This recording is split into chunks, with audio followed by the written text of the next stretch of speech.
Good evening, everyone. Good evening, sir. Welcome back. Morning, sir. Hello, sir. Good evening, sir.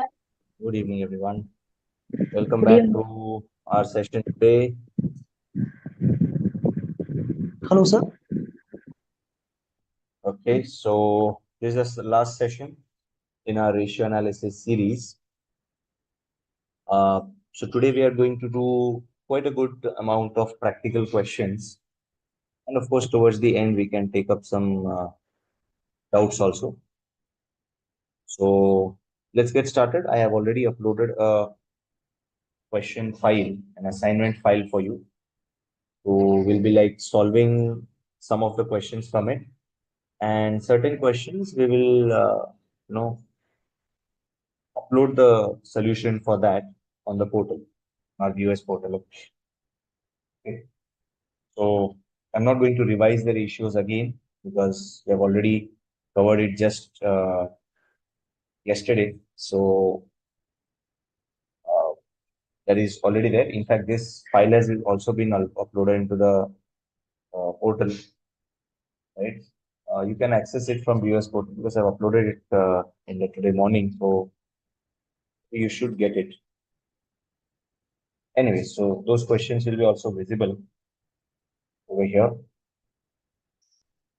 Let's get started straight away with the questions, guys. So today we'll be solving questions from this handout. Okay. So some of the questions we'll be doing it from this handout, and the remaining questions are like homework for you, which you can try it at your pace in your. Then of course you can check it with the solution because solution will also be uploaded. Okay, so first question is to calculate the ratios, and then after that we will slowly build on something additional. Okay, let's get started, guys. Yeah, let me just take it as this thing.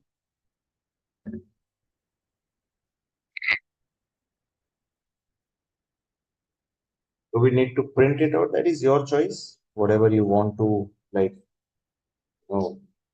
solve it for the homework questions, you can do it. But right now you need not uh, print it because we already have the thing on the screen. So question will be definitely on the screen, right? So let's get started with question number one, guys. Okay, question number one, which involves just basic ratio calculation. Okay, so following is a balance sheet of Z Limited as on 31st March 2003, and other information is available. We have to calculate the ratios: so current ratio, liquid ratio, stock working capital ratio, capital gearing ratio, stock turnover ratio, debtors turnover ratio, and the collection period. Stock on 1/4/2002, which is the opening stock, that's given as 1 lakh 20. Sales, which is all credit, is given as 20 lakh. Gross profit on sales was 25%. And debtors on 1/4/2002, which is the closing debtors, is 40,000. Okay, so we have the balance sheet in front of us and we just need to calculate certain ratios. Let's get started. First one, current ratio.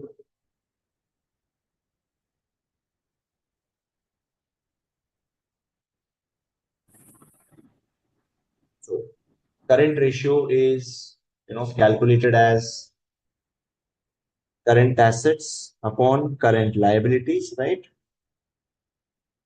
Current assets upon current liabilities. So we can say current assets from the balance sheet. We can get the total of current assets. So current assets will be total of stock, debtors, and prepaid expenses. So we can add them as 3,80,000 plus 3,60,000 plus 60,000, and then the whole thing is divided by current liability, which is comprised of two things. One is, short-term investments will be also there. Sorry, my bad, which is 2 lakh. Yeah.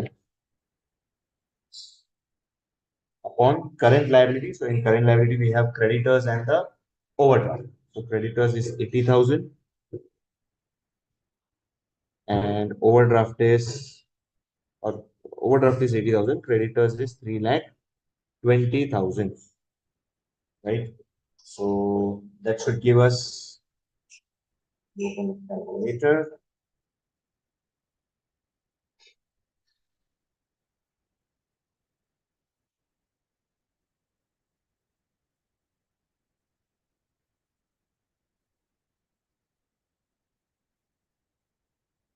How does it look like? Okay, but it seems to be more wholesome.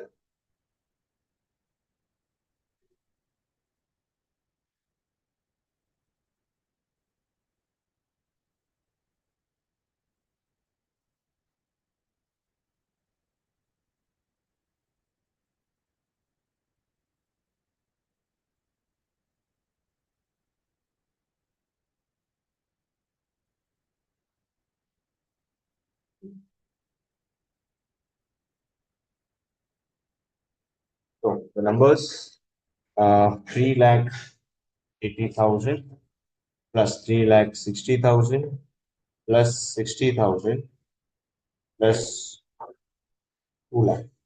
The current assets is 10 lakh upon current liability of 4 lakh. So that essentially means that our current ratio is 2.5. Right? So current ratio is 2.5. Next thing they've asked us is to compute the liquid ratio. So liquid ratio,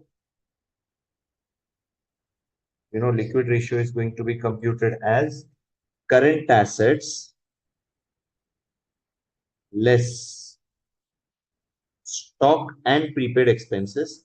But I don't think there's any prepaid expense in the question. Is there? Yeah, there is a prepaid expense. So let's subtract the prepaid expense also. Right? So current assets minus stock minus prepaid expenses divided by the current liabilities. Right? So current assets is basically 10 lakh. From that, we need to reduce the prepaid expenses and stock. So stock is 3 lakh 80, prepaid expense is 60,000. This is 3 lakh 80,000 minus prepaid expense of 60,000, and it is going to be divided by the entire amount of current liability, which is 4 lakh. Right? So that's going to be 10 lakh minus 3 lakh 80,000. 10 lakh minus 3 lakh 80,000 minus 60,000. That should give us 5 lakh 60. 5 lakh 60 on 4 lakh. So it's going to be equal to 5 lakh 60,000 divided by 1.4. Yeah. 1.4 is the liquid ratio. Okay, so 2 ratios done. Next is stock to working capital. Now it's just the name change. Stock to working capital. Stock to working capital.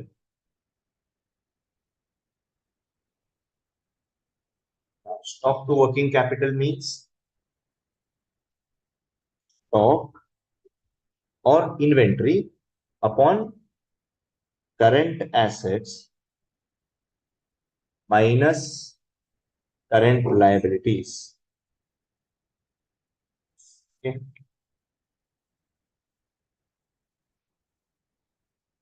So stock is 3 lakh 80,000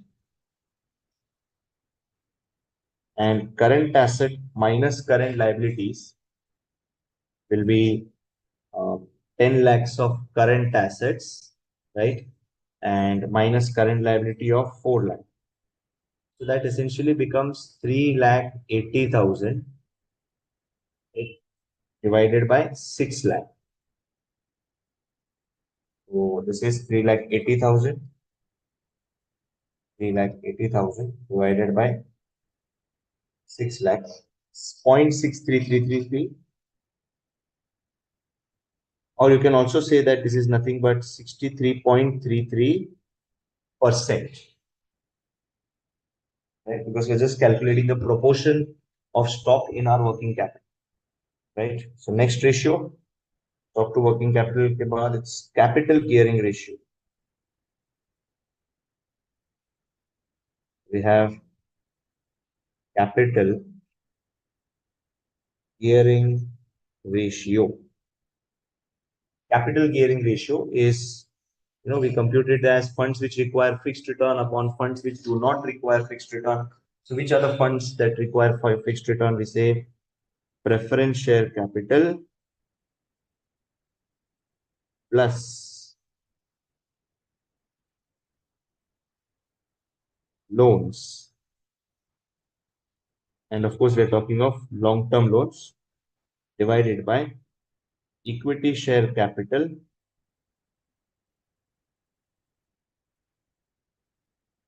divided by equity share capital and the reserves. Preference share capital is 3 lakh. We have that as like 3 lakh plus loan of, or again, say there's a debenture of 1,60,000 divided by equity share capital and reserves, which is 6,40,000 plus reserves of 60 plus 2 lakh plus a 2,80,000. So how much is this? This becomes like 4,60,000 divided by 640 plus 280. This is 9,20,000, right?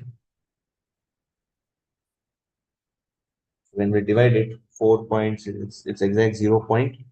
0.5 is the capital gearing ratio. Okay. Then after capital gearing, we have stock turnover ratio. Can you tell me what was the formula for stock turnover ratio, guys? What is the formula for stock turnover ratio?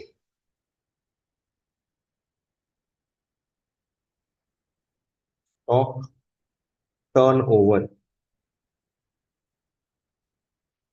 Stock turnover was cost of goods sold upon average stock. So first we need to compute the amount of average stock. Now average stock will be opening plus closing divided by 2. So opening stock is 1,20,000 and closing stock is 3,80,000. So it will be 1,20,000 plus 3,80,000 divided by 2. 1,20,000 plus 3,80,000 divided by 2.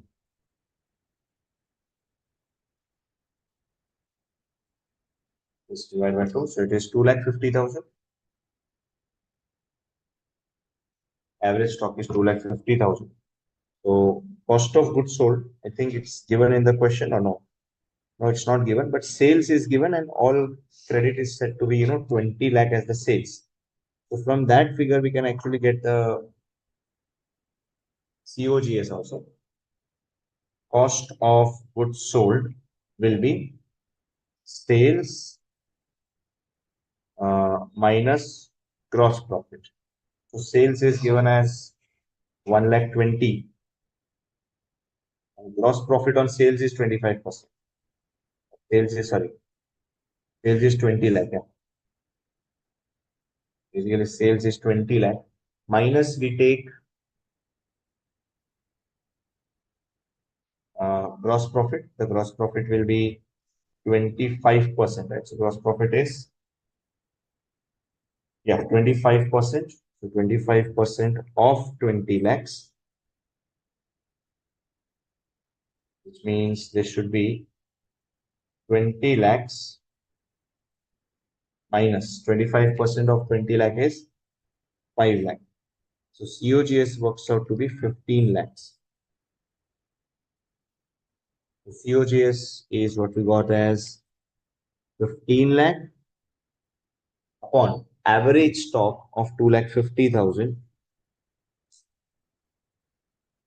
So that gives us a stock turnover of 6 times. This is 6 times. Okay. Then next is computing the debtors turnover ratio and collection period. Okay. So this is debtors turnover. What's the formula for debtors turnover, guys? What's the formula for debtors turnover ratio? Credit sales upon average receivables. Correct.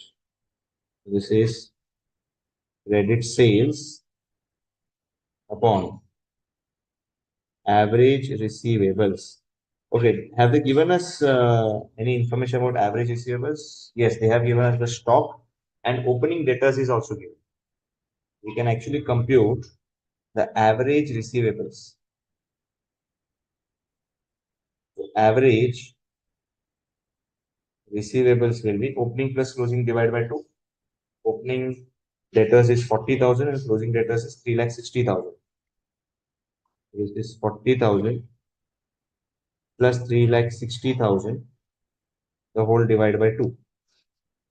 40,000 plus 3,60,000 divided by 2. That's going to be 2 lakh. Right? Average receivables is 2 lakh. Credit sales, we know it is 20 lakh. Credit sales is 20 lakh upon an average receivable amount of 2 lakhs. This is 10 times, right? We got the debtors turnover, and then we have got to calculate the collection period also. So debtors collection period. Debtors collection period. How do we get the debtors collection period? Can I say it will be 365 because we're looking at days, right? Because the question says collection period. Nothing has been mentioned about days as such. So let's take 365 days upon debtors turnover ratio. So it is 365 upon debtors turnover of 10, which is 36.5 days is the debtors collection period. I think all the ratios are done.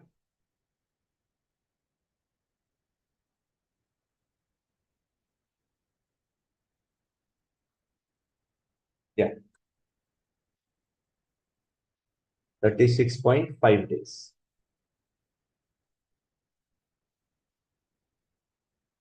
Perfect. The first question is done. Quite easy enough for us, right?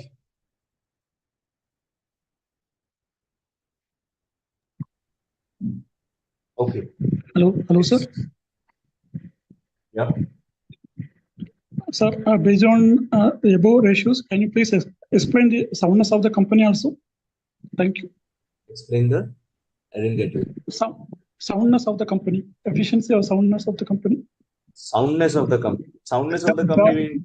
Sir, generally any balance sheet doesn't give you bifurcation of sales as credit sales, cash sales. It will not be given some generally. Yeah. So in that case, if nothing is mentioned, you assume that all the sales are on credit. Okay. Sir, hello. Yeah. Sir, can you repeat once again for debtors collection period? Debtors collection period is 365 upon debtors turnover because we want a number of days. So 10 times Okay. you are going to sell goods to your customers. Okay. right? So each time you are going to take 365 days because in full year you have 365 days. So in normal, there is a term called DSO, day sales outstanding. Yeah, Like, that is like 36 point. Yeah, days sales outstanding is this number, correct? so how many days in market the company is collecting the money Correct, against credit sales? correct, correct, correct. Is it any fixed kind of things overall, or it's vary from company to company, sir? It will differ from company to company and also from industry to industry. Certain industries work on cash basis. Certain industries have a tendency of going for longer credit period. Okay. So in credit DSO, like a formula in our company, we are following total credit sales divided by uh, total receivable divided by number of total credit sales into number of days in a month. Is it also same? Yeah, Can we follow the same formula also, sir, so that we can able to get the number of days, how many days? yes, you can. Yes, you. Okay. Oh, thank you. Average receivables are opening plus closing divided by 2. So you have the opening debtors, right? 20,000. And your closing debtors is 3 lakh 60. You're just taking the average of both. Okay. So that's the first question that we have completed. The first was just to calculate the ratios. Now let's do something reverse. Reverse means ratios will be given to us and we are supposed to get the values from the values for the balance sheet or the P&L. So get started. We'll start with this question number 2 first. Before I begin, would you like to give it a try? Maybe I can give you 2 minutes to give it a try. Yeah, just try to look at the question, what all things are required. Try to scribble around and try to get a very rough answer before I start so that once I start the question, you will be, your mind will be, already started working on it. You can just start with this. I'll just put up a timer also.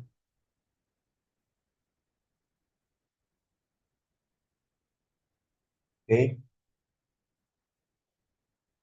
Put a timer.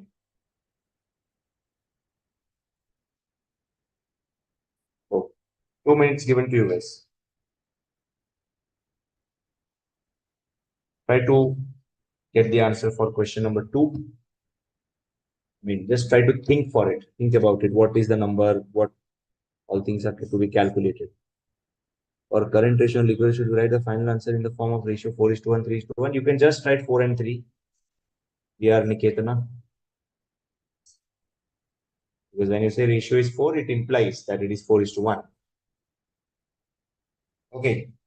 Question 2, guys. 2 minutes to you.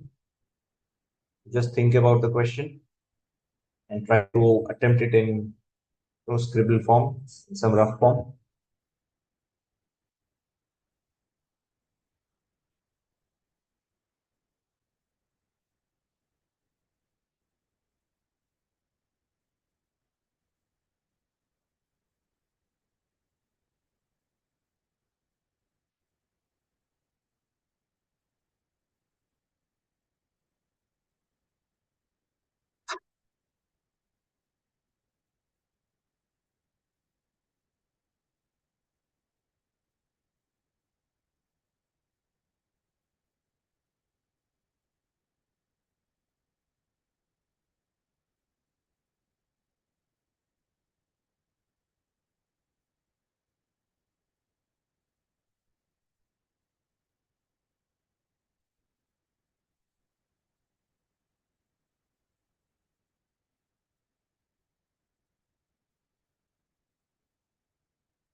Okay, time up, guys.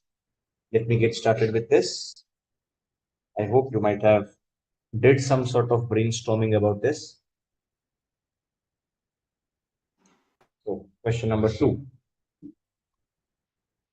From the following information, ascertain long-term funds, reserves and surplus, and capital employed. We have been given capital gearing ratio, debt equity ratio, equity share capital, preference share capital, right? And they have clearly stated as debt equity ratio. Here they mean long-term debt to shareholders funds.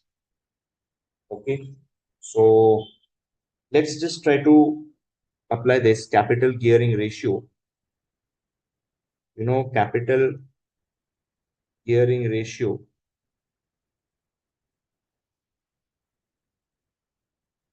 is simply preference share capital plus equity share capital plus reserves. Sorry, capital gain ratio will be only preference share capital plus long-term debt upon equity share capital plus reserves. And this is given as 0.75, right? So preference share capital is something which we don't know, plus long-term debt is again something which we don't know. But preference share capital is what we know, right? 1 lakh. The 1 lakh. Preference share capital is 1 lakh. Long-term debt is something that is 0.75, sir. Capital gearing ratio 0.75. And long-term debt is to be found out. Equity share capital is 3 lakh. And we don't know the reserves value. And this is 0.75.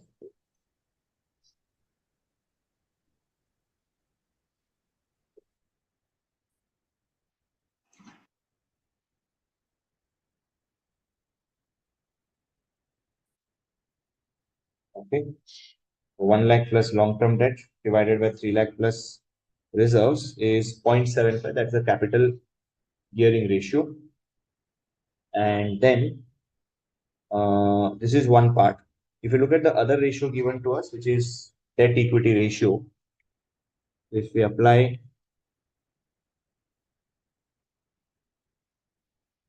debt equity ratio, here they are given it is long-term debt upon shareholders fund. So shareholders fund will be equity share capital plus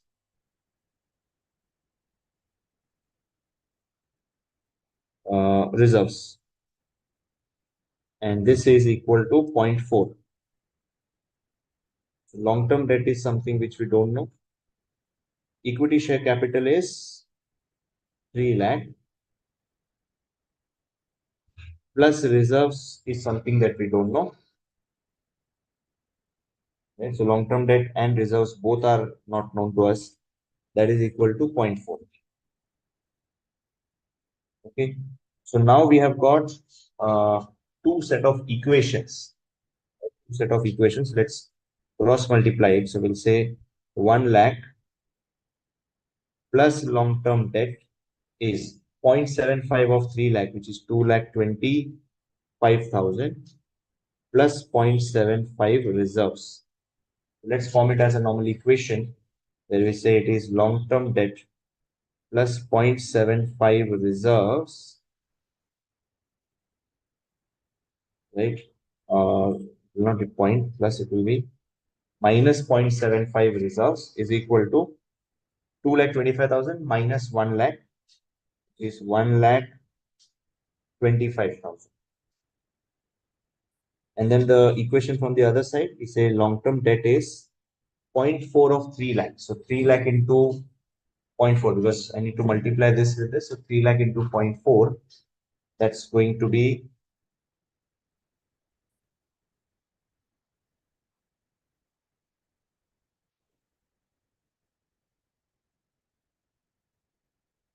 yeah, 3 lakh into 0.4, that's 1,20,000. 1,20,000 plus reserves, or I can say this is 0.4 reserves. Okay, so if I make this an equation, we say long-term debt minus 0.4 reserves This is working out to be 1,20,000. So this is equation number 1. This is equation number 2. You can just say subtract 1 from 2, or you can say subtract 2 from 1, whichever way. We'll say long-term debt minus 0.4 reserves is equal to 1,20,000. This is one of the values. The other values is long-term debt minus 0.75 reserves is 1,25,000. Okay. So let us subtract them by changing the sign. So here long-term debt gets cancelled out, and we're left with 0.35 reserves is equal to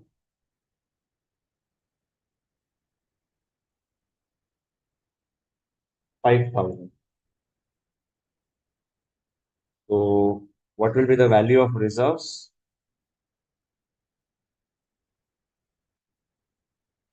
5,000 divided by 0.35. So we can say reserves will stand as 5,000 divided by 0.35, which is 14,285.71. This is the value of reserves. Now, once we know the value of reserves, I can use any of the equations. Maybe from 1, we can say it is long-term debt minus 0.75 into 14,285.71 is 1,25,000. Now you can say it is 0.75 into 14,285.71.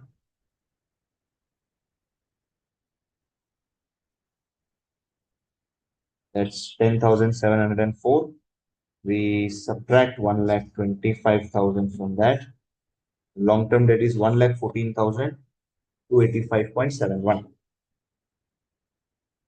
1,14,285.71. We got the long-term debt, correct?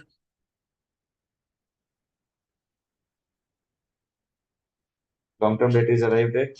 Then we have the reserves and surplus, and also now we have to get the capital employed.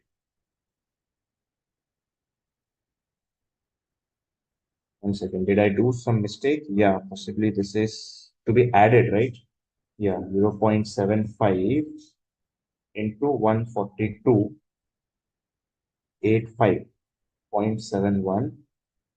This will be added to 1,25,000.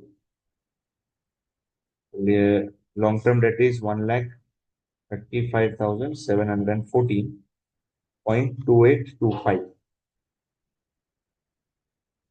Okay, so we have got reserves, we have got long-term debt, and finally, total capital employed will be equity share capital plus reserves plus preference share capital plus long-term debt. So let's add them all. Equity share capital is 3 lakh. Preference share capital is 1 lakh plus reserves is what we got as 14,285.71, and plus the long-term debt, which is 1,35,714.2825. The total capital employed works out to be how much? 3 lakh plus 1 lakh plus 1,485.71 plus 135 5,50,000. Some decimal here and there, but yes, total capital employed is 5,50,000. We'll be able to get this. We'll be able to get this. Yes. Preference share included in shareholders fund.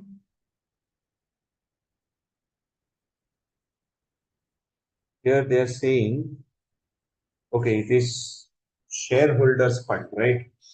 So correct. So if you are saying that it's shareholders fund, it will be included, guys. Correct. It will be included, and it's not equity shareholders fund. So in shareholders fund, preference share will be included, and therefore I need to revise this. Correct. This needs to be corrected because the question was involving preference share, guys. So not the question was involving the total shareholders and not the equity shareholders only. So we need to change it. Yeah. I'll revise the solution. So this is going to be now, as per our formula, reserves plus preference share capital. So here we will also have plus 1 lakh. So now it is going to be is like long-term debt upon 3 lakh plus reserves, or instead of 3 lakh, we can say it is now 4 lakh is 0.75. So long-term debt will be equal to 4 lakh into 0.4. 4 lakh into 0.4 will be 1,60,000. Sorry, 0. Yeah. I think 0.75 here. 0.4. So that this will be 1,60,000. Right? And this will equal to 1,60,000. Correct? Now, subtract 2 from 1. You can say long-term debt minus 0.75 reserves is 1,25,000. And then we have long-term debt minus 0.4 reserves is 1,60,000. It is subtracting the thing. Long-term debts get cancelled. And this is 0.35 reserves minus 0.35 reserves. So here we have this as minus 35,000. So reserves will be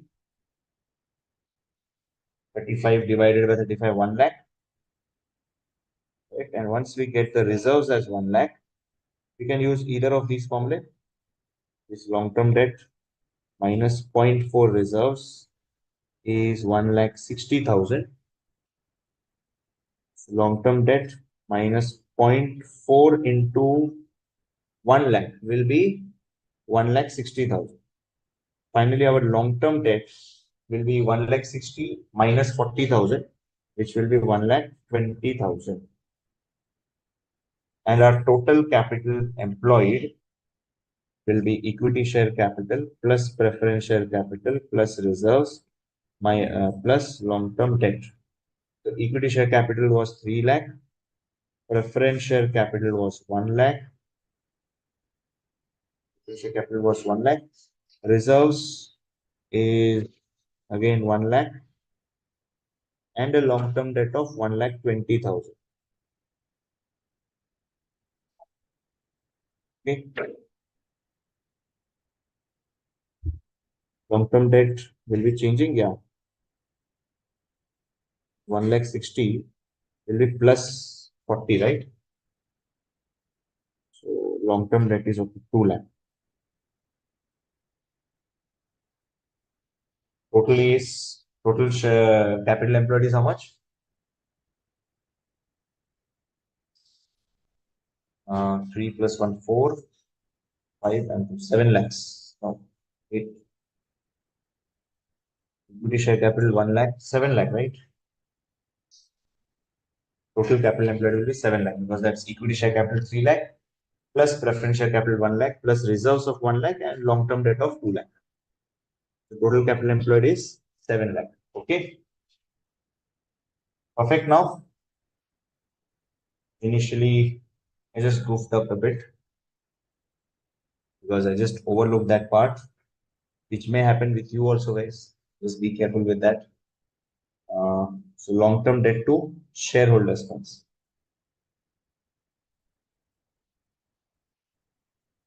Hardik, where did we subtract the equity? We're adding the equity, right? Where are we subtracting the equity? I don't know. Which one you're saying? When we subtracted the equations. Yeah, so both of them are going to get subtracted. So long-term debt gets cancelled. Minus 0.75 plus 0.4 reserves. And 1 lakh 25 minus 1 lakh 60. We are subtracting both and trying to solve the equation. You can solve this by even substitution method. Right? In debt equity, we generally take only equity in the denominator. But here the question is saying you have to take shareholders fund. So when we say shareholders fund, we are going to look for all types of funds, all types of shareholders. So it includes preference share capital as well as equity share capital. Are we good? Shall we go for the next question now? Yeah. Yeah, Latika.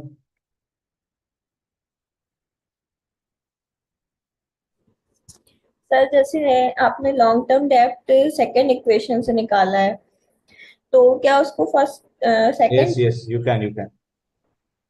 तो यहाँ पे तो मतलब first में भी long term डेप्ट है और second में भी है Hmm.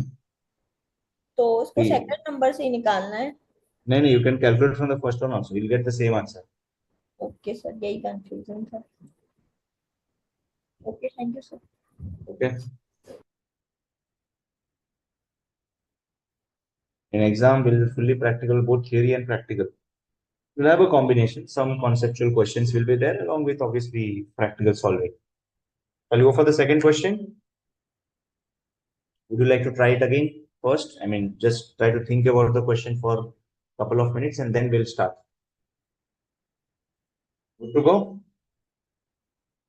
Yeah. So that's question number 3 for you. I hope that it's visible. Time starts now.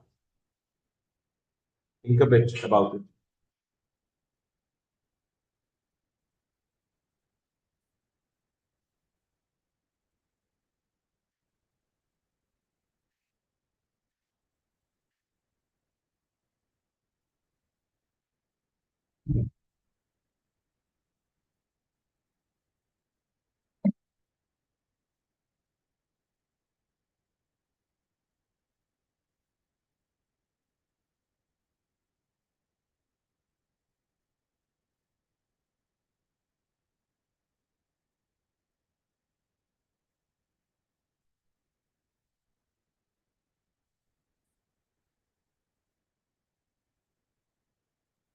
In this chapter, only practical question. No, you can get conceptual questions also. We'll see some of the conceptual questions also in today's class.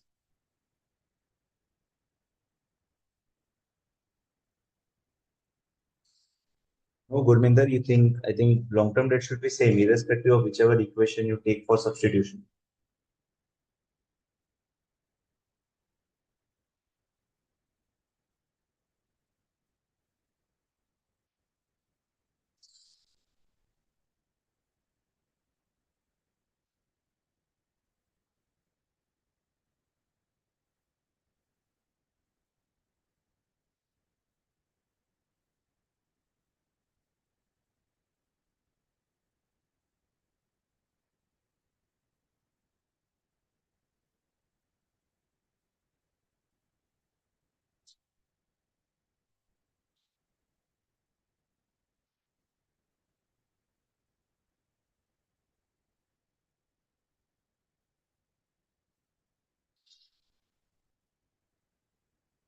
Frequency of turnover of debtor. Frequency of turnover of debtor is nothing but debtor's turnover.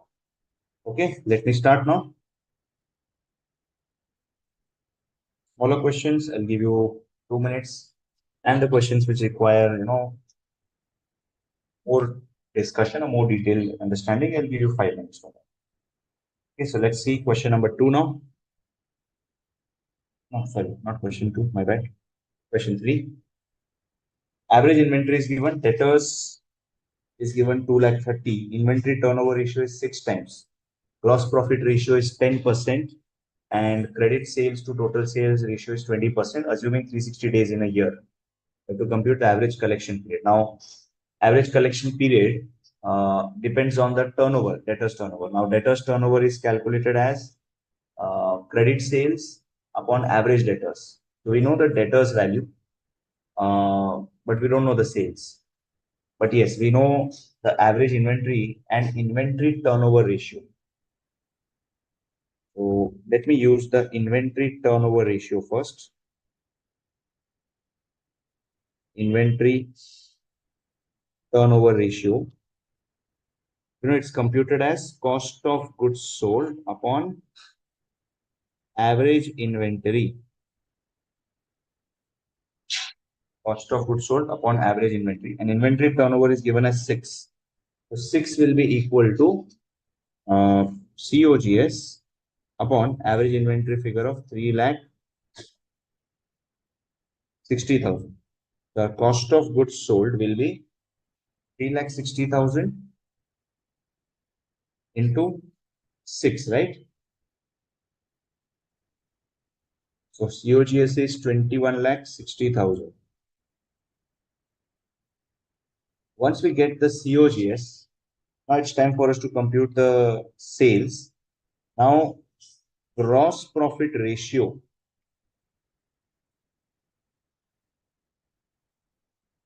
Gross profit ratio is 10%. Okay, gross profit ratio is 10%. Can you tell me what will be the COGS ratio? Because I had stated that COGS and gross profit are complementary of each other. If you're making a 10% GP, it means your sales or your cost is 90%, or your COGS is 90%, right? So 10% is the GP, COGS will be 90%. So we can definitely get the value of sales as equal to cost of goods sold upon COGS ratio. Cost of goods sold is 21,60,000 divided by 90%. 21,60,000 divided by 90%, which is 24 lakh is the amount of sales. But is this entire amount of sale on credit? This entire amount of sale is on credit? No. What is the quantum of credit sales? What is the quantum of credit sales? Credit sales will be 24 lakh into 20%. So our credit sales is 4,80,000. We have the value of debtors given in the question. Value of debtors is 2,30,000. Right? Debtors are valued at, they're having value of 2,30,000. So what will be the debtors turnover ratio? Because there is nothing called as opening debtor given to us. So we can definitely take the debtor value as it is. So debtors turnover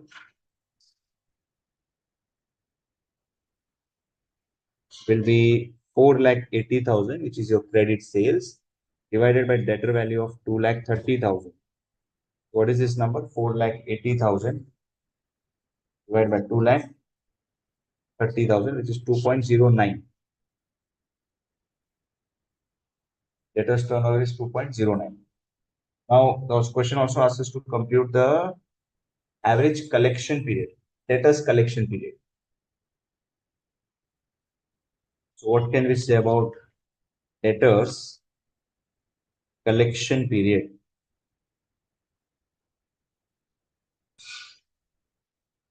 Debtors collection period. The debtors collection period is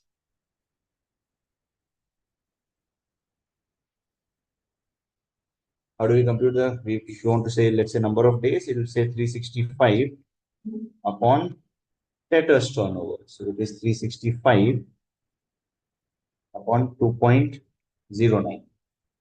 So that's like 365 divided by 2.09, which is 174.64 days. Have they given 360 days? Yeah, assume 360 days is stated. So we have to take 360. Just take a note of it. If it's 360, you have to take it as 360 only. So 360 divided by 2.09 will be 172.24. Is the debtor's collection period.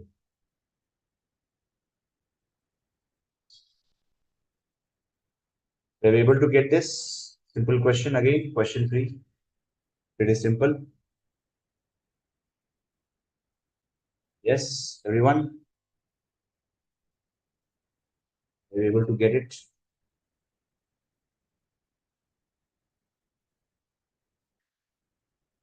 Yes, Hardik.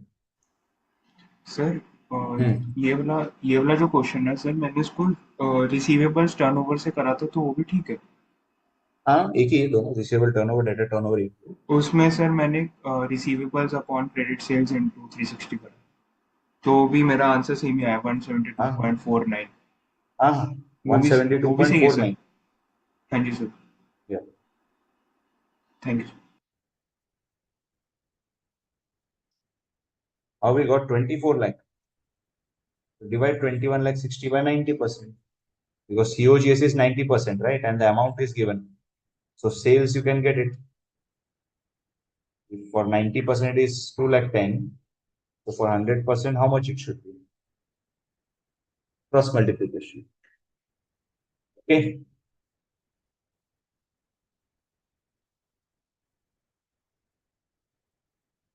Debtor frequency period is nothing but debtor's turnover.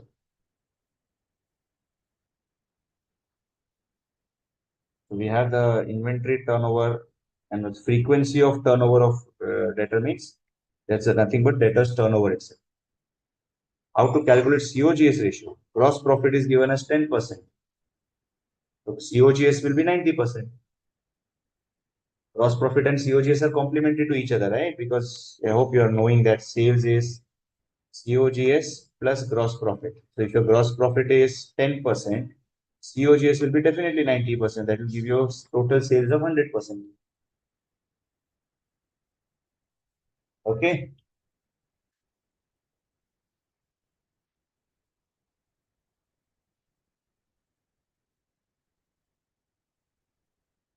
Answer in days with fraction. Yes, it can be in fraction.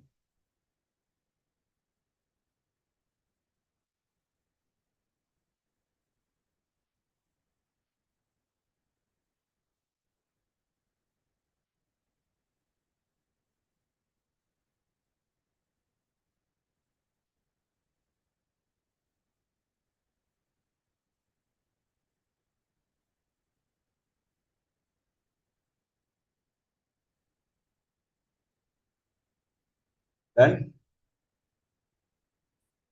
Okay, so let's go for next question.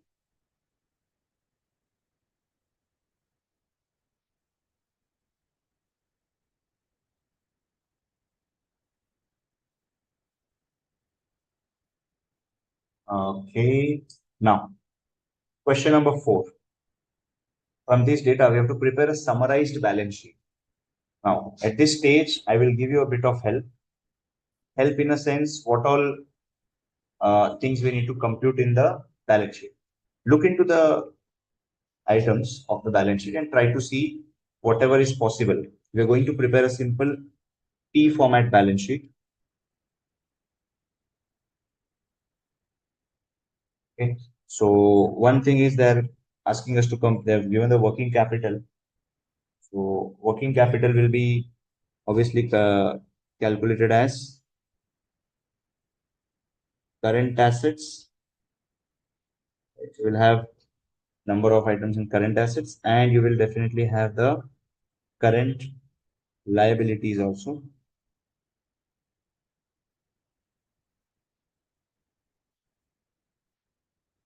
current assets, current liabilities.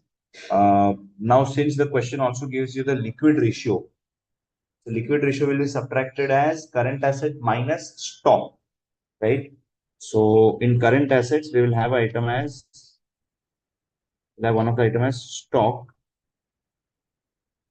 and then we can say the remaining balance as other current assets. Okay. And then in current liability, you will have creditors and bank overdraft. Creditors and bank overdraft. Then we have fund reserves and surplus, fixed assets to proprietary. Of course, you will have equity share capital.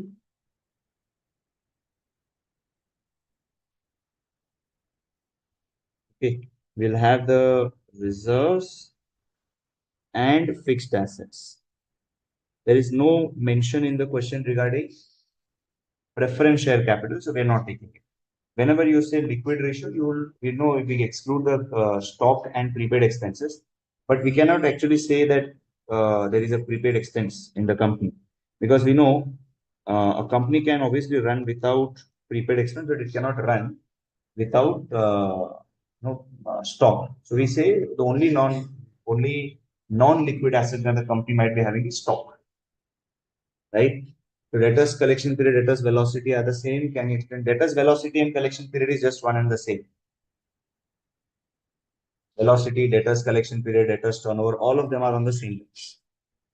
Okay, so these are the information that we have. We have the information about working capital and all of them. Now, or you are going to prepare the balance sheet in T format. There is no, because we are not preparing the balance sheet here for the purpose of publishing it in some annual report. We are doing it for our own analysis purpose, so you can prepare it in T format. So you can just try this question to get the numbers. And for this question, I can give you like a minute more to think about it.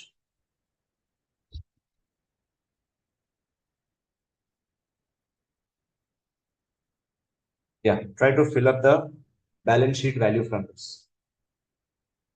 Try to think about it and fill up the balance sheet values from this.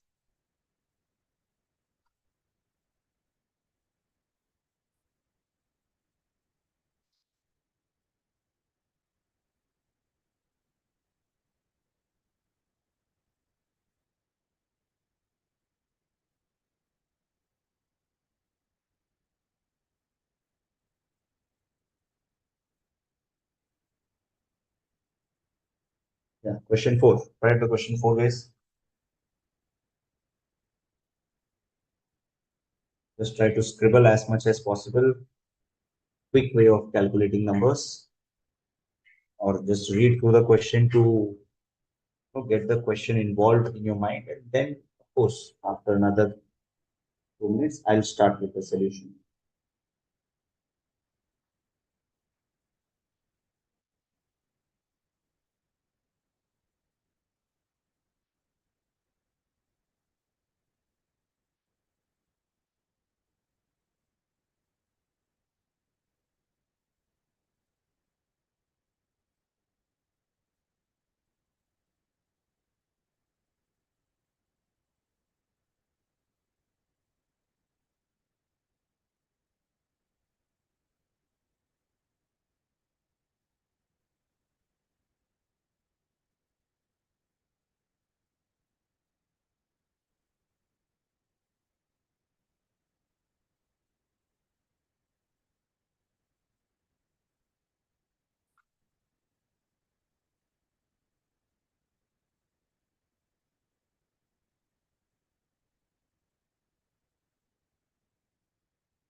Fixed asset to proprietary ratio. Fixed assets upon shareholders' funds.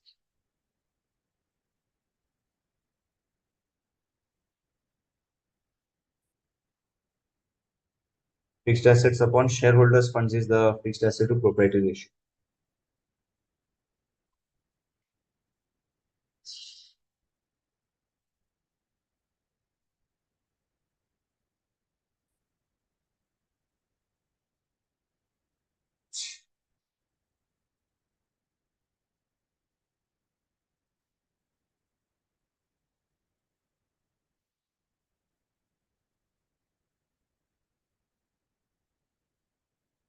Okay, time up, guys. Let me get started with the solution. Now, one simple idea to solve this type of questions is try to connect a number with a corresponding ratio. Like working capital, we know it is current asset minus current liabilities. So connect it with something that involves current asset and current liability. Like we have the current ratio. So start with that. And then start unfolding the other aspects. So let us say, first we're saying current ratio. Current ratio is calculated as current asset upon current liability. That is given in the question, current asset upon current liability to be 2.5. So obviously this implies current asset will be 2.5 times of current liability. And then we have working capital. Working capital will be current asset minus current liability.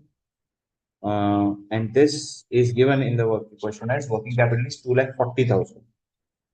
Working capital 2,40,000. So now current asset, I can substitute it as 2.5 current liability minus current liability is equal to 2,40,000. Right? So when we take the difference between them, it is 1.5 current liability is 2,40,000. So when we are going to subtract it, when we are going to solve it, current liability will be 2,40,000 divided by 1.5, which is 1,60,000. Current liability is 1,60,000. Therefore, current asset will be 2.5 times of current liability.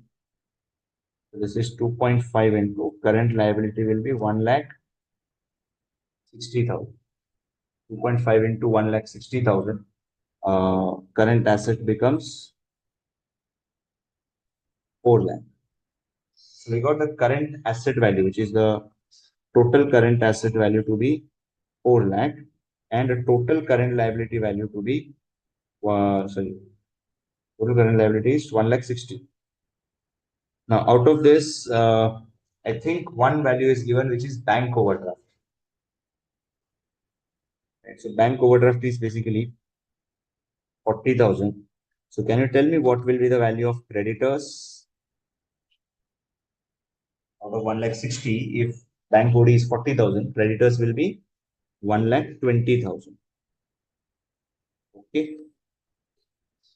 Now, next aspect is looking at the liquid ratio now. Liquid ratio.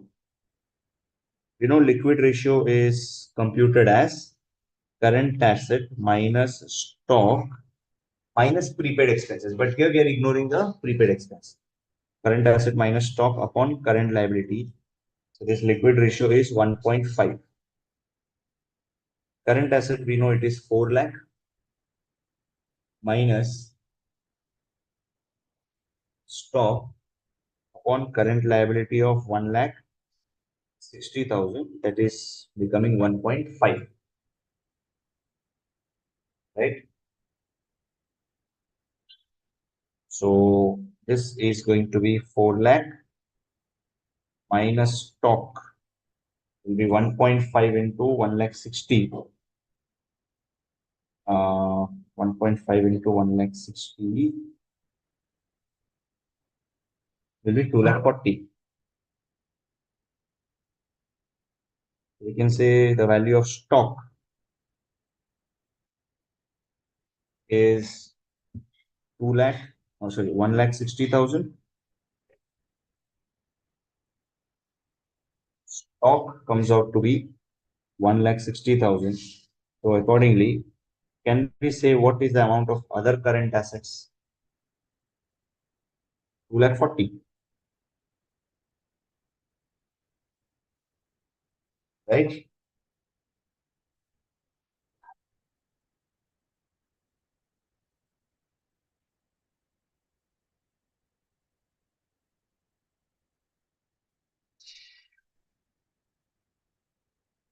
Yeah. Okay, so that is done. Now let's look at the other ratios.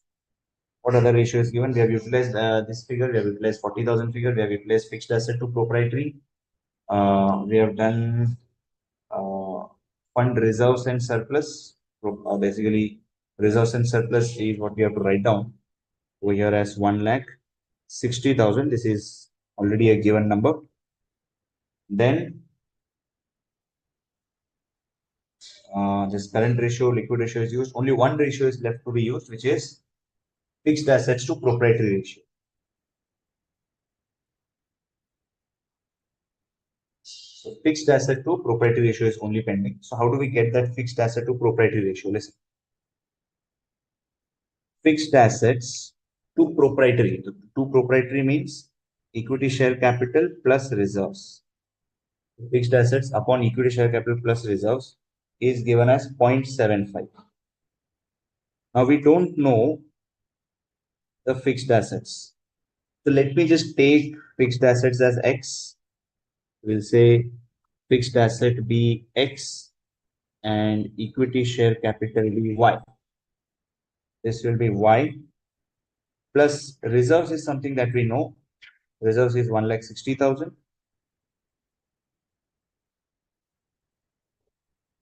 That is 0.75.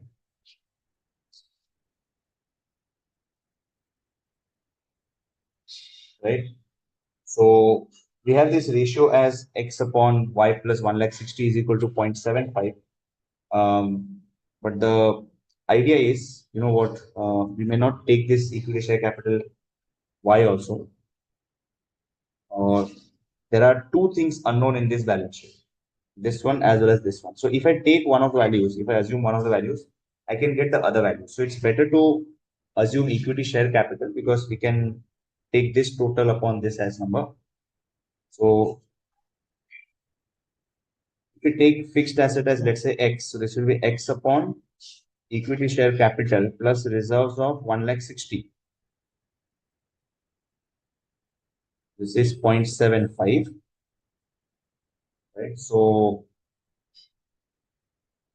this now becomes like X upon this X equal to 0.75 equity share capital plus 1,20,000. X is the fixed asset. So if I'm taking X as fixed asset, I can get the equity share capital to be X minus 1,20,000 equal to 0.75X, 0.75 equity share capital.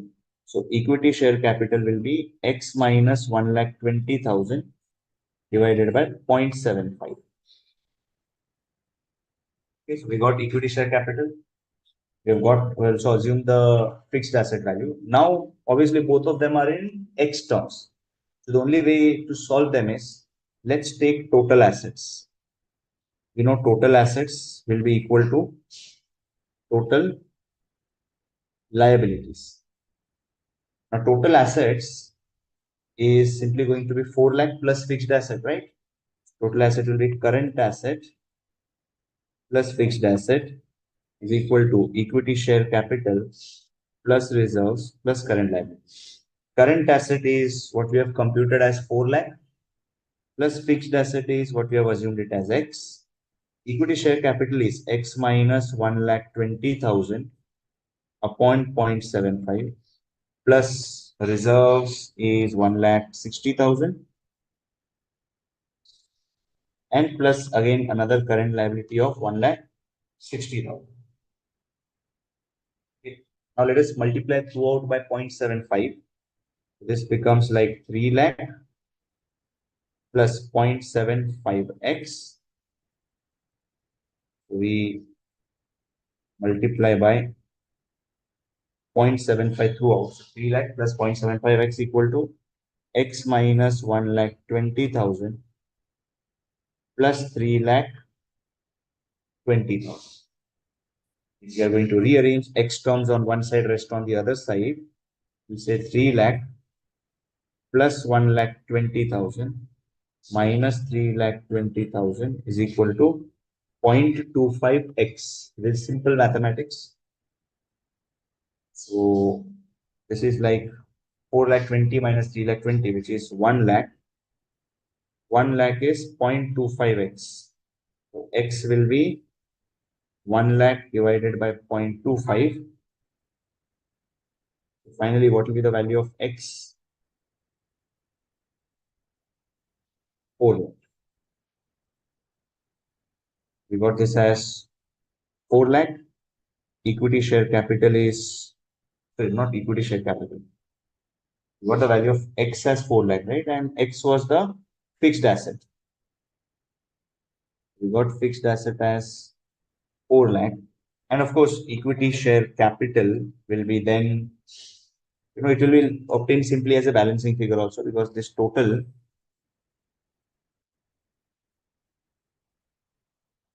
is 8 lakh.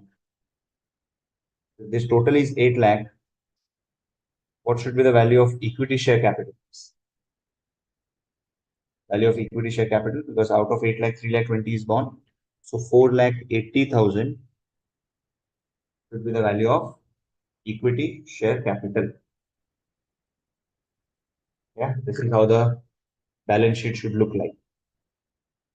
Did you get this term?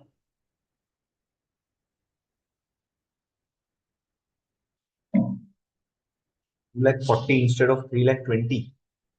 Anuj, कौन सा बोल रहे हो बेटा?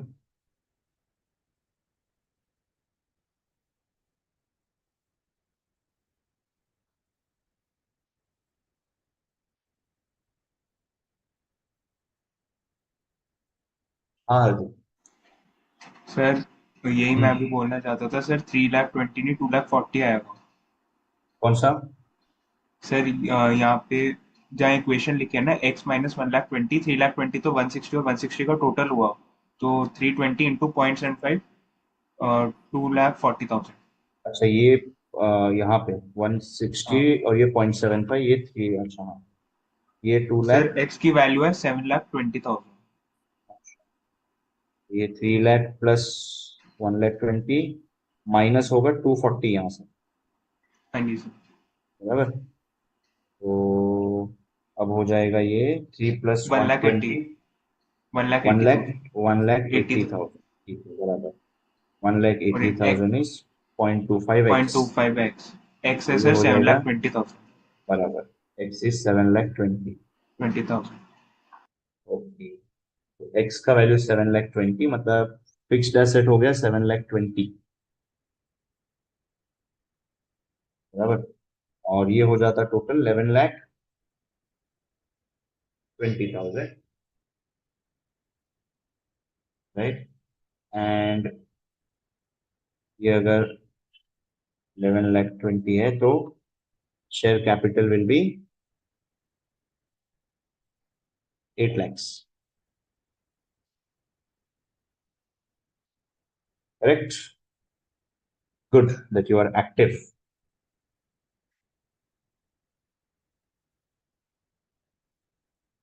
Are we good, guys?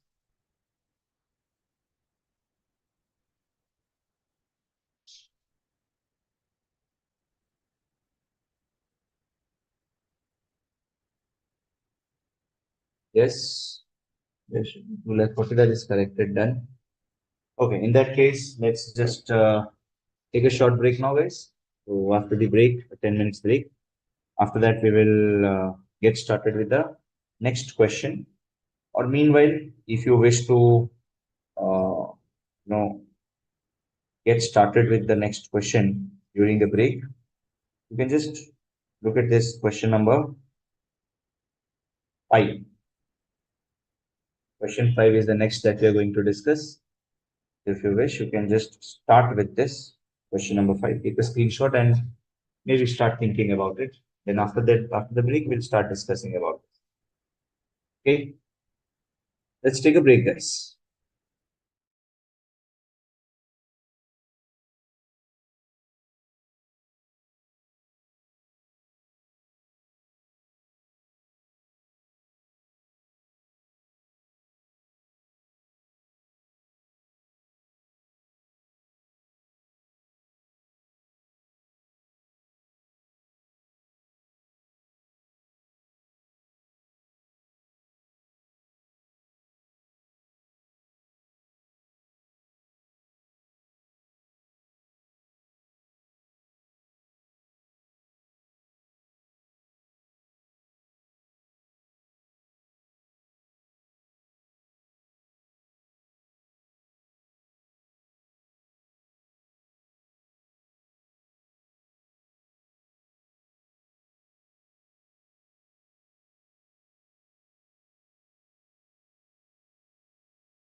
Question 5. I think you guys have solved it. Balance sheet total is 17 lakh. Got it. Okay. Let me just quickly get the answer for you. Question number 5.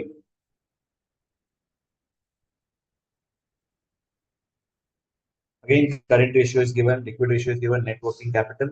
So let's first prepare the balance sheet. So in that, we are going to definitely have the current asset and current liabilities. We'll say there is current assets and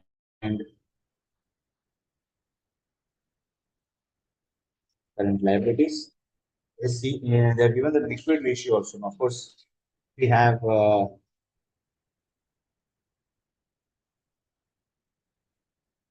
liquid ratio.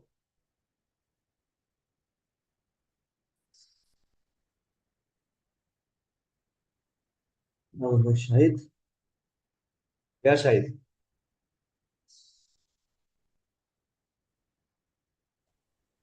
Hello, sir. Yeah, sir. Please go ahead. Sir, question 4 में total asset equal to total liability जहाँ पे हमने इनका value put किया है 4 lakh plus x equals to x minus 1,20,000 divide by 0.75 उस 0.75 को तो हमने उस साइड लेके जाके मल्टीप्लाई कर दिया ना टोटल एसेट के साइड में सिर्फ 0.75 थोड़ी जाएगा बेटा उधर ये 0.75 इनके साथ भी तो लगेगा इसलिए तो बोला इट इज मल्टीप्लाई बाय 0.75 पूरा through out multiply by 0.75 but sir equation solve करते वक्त हम जो भी मल्टीप्लाई करेंगे तो साइमल्टेनियसली दोनों साइड करेंगे ना एक ही साइड तो हाँ मल्टीप्लाई दोनों नहीं कर साइड किया है सकते तो इसके साथ भी 0.75 मल्टीप्लाई और यहाँ पे भी पूरा 0.75 मल्टीप्लाई किया लेकिन सर यहाँ पे तो 0.75 ऑलरेडी डिनोमिनेटर में है ना मेरे भाई ये 1,60 अलग है ना और तो पूरा 1.75 कैसे जाएगा उधर जी सर अंडरस्टूड है ना तो अगर ये नहीं होता तो ठीक है you can take 0.75 that side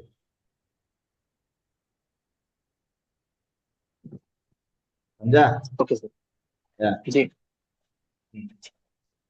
और कौन है भाई Srinivas is it true? Not answer. My question was soundness of the company for the first question. Soundness, if you want, Srini, if you want to see whether the company is sound or not, you need to have some benchmarks, some standard ratios, right? So those ratios are not given. So whether it is sound or not, we'll have it in the subsequent questions. Okay, so we need to know what is the industry numbers and how where the company stands as compared to the industry.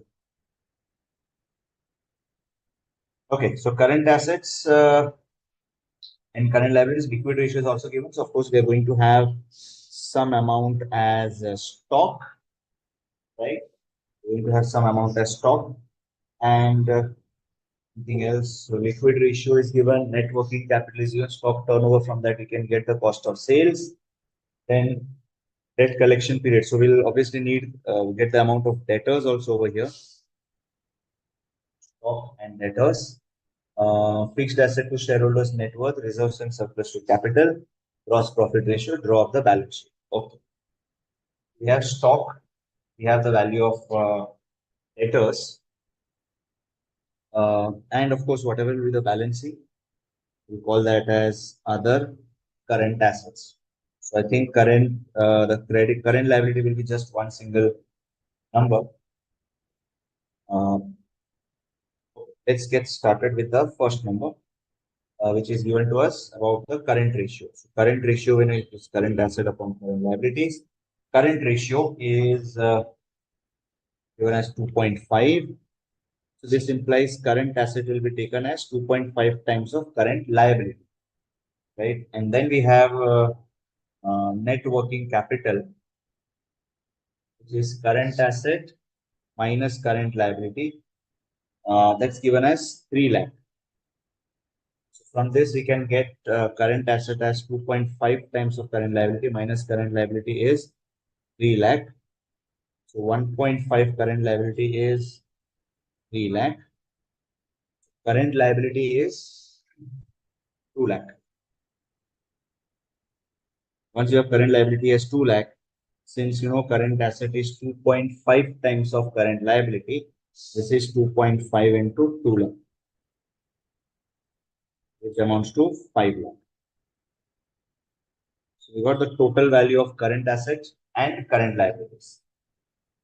So total value of current assets is 5 lakh and current liabilities is 2 lakh. Okay. Then next is liquid ratio. Let's use the liquid ratio to get the value of the stock. You know, liquid ratio is going to be current asset minus stock on current liability, and this liquid ratio is given as 1.5 times. You know, current asset is 5 lakh minus stock is, we don't know what's the stock, right? So minus stock upon current liability, which is 2 lakh, that's 1.5. We got this 2 lakh as 3 lakh divided by 1.5.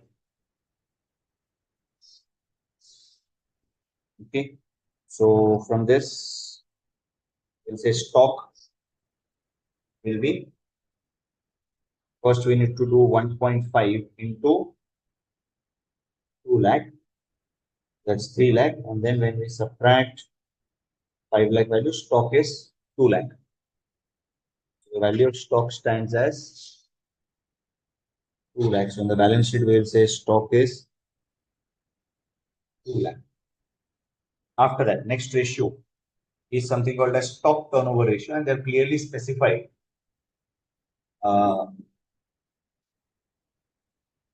We clearly specified that stock turnover is cost of sales upon closing stock.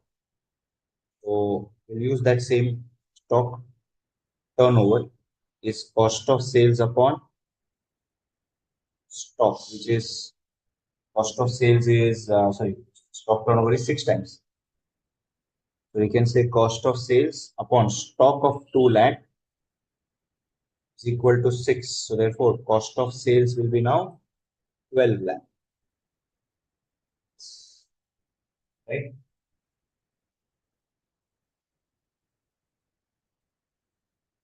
So you need current asset, working capital will be always current asset minus current liability. Whenever we say in general sense working capital also, it's always current asset minus current liabilities. Okay, cost of sales is 12 lakhs. Now, if I have cost of sales, to get the value of sales, I will need the gross profit ratio. Just like our gross profit ratio is given as 20%. So what will be cost of sales ratio? What will be cost of sales percentage? So gross profit is 20%. What can you say about cost of sales percentage? It will be 80%, right? So sales is going to be cost of sales divided by 80%, which is 12 lakh divided by 80%. 12 lakh divided by 80% is, how much is it? 15 lakh, right? What the sale value is 15 lakh. Now, since we have seen that the balance sheet has also got a component for debtors, we need the debtor collection period or debtors turnover. We have the debtor collection period. Yes, the debtors collection period is 2 months, right? So debtors collection period, say that it is our average debt collection period is 2 months, right? So debtor collection period is amounting to 2 months. Using that, we can get the amount of debtors also. Now, just pay attention over here. Debtors collection period is computed as sales, which is, of course, we're talking about credit sales, upon debtors turnover. How do we compute debtors collection period? If it is in months, right? So if it is in months, we compute this as 12 upon debtors turnover. Now, how do we get the debtors turnover number? Debtors turnover is obtained as credit sales upon the value of the debtors or the value of the average debtors. We can just rearrange this now and say that it is debtors upon sales into 12. Right? The question is given that it is in months, so we need to take 12 upon. So debtors collection period is given in the question as 2 months. It will be 2 equal to the value of debtors upon sales into 12. We know the value of sales. You can say 2 is equal to debtors upon sales, which is 15 lakh into 12. So what will be the amount of debtors? Amount of debtors, how much is it, guys? The amount of debtors, 2 into 15 lakh divided by 12.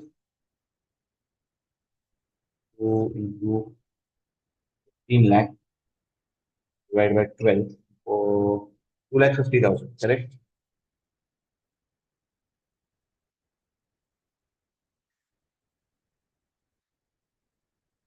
Debtor value is 2,50,000. Can you tell me what will be the other current assets figure? Other current assets, 3,000, right? Okay. Then what all left is, what all is left out? We can say fixed assets and then shareholders' net worth. So we need to calculate the amount of fixed assets, right? And then net worth will be equity share capital and the reserves.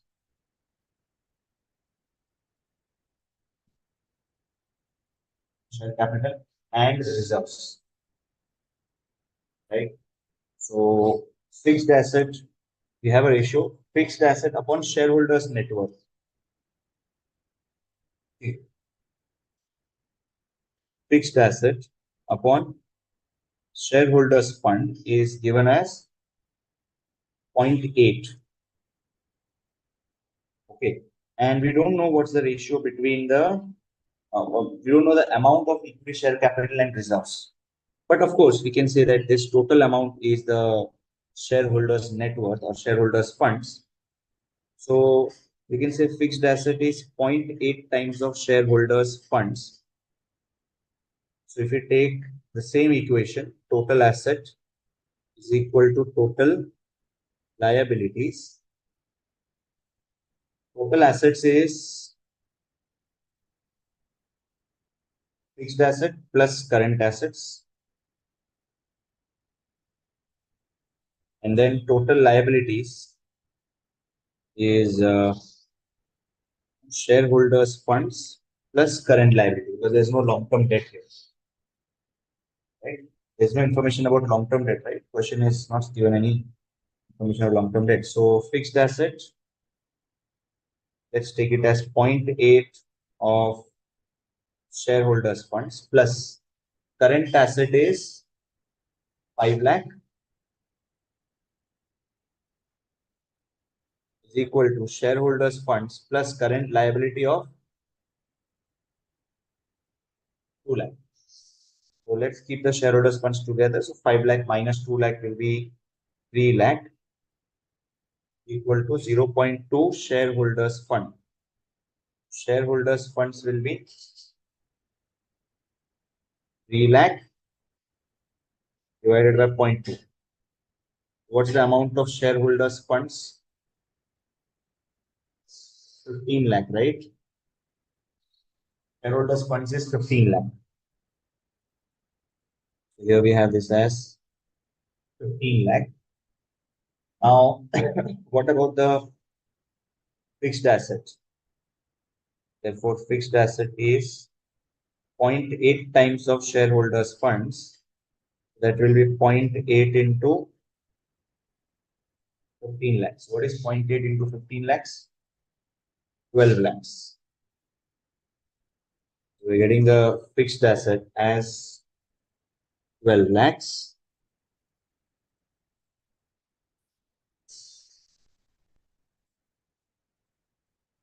Fixed asset is 12 lakh. Now this equity share capital and reserves are going to be bifurcated from the shareholders fund in the ratio of reserves and surplus to capital is 0.5. So we can simply take it into split into two parts. Right, so share capital and reserves. So if it's share capital 1, reserves is 0.5, right? Reserves is 0.5. So here we can say 0.5, 1 is to 0.5, you're going to distribute it.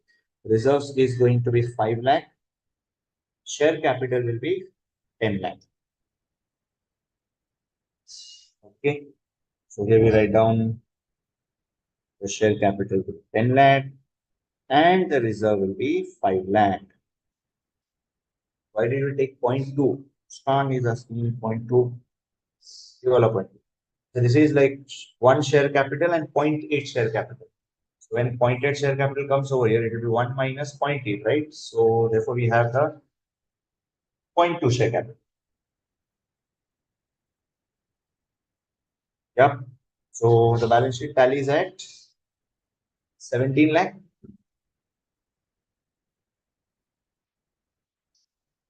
Right? Why did you take 0.5? The ratio is reserves and surplus to capital. So reserves and surplus to capital. Reserves and surplus divided by capital is 0.5. So reserve will be 0.5 and capital will be 1.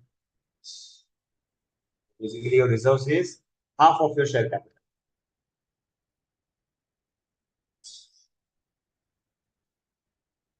Are we clear with this, everyone?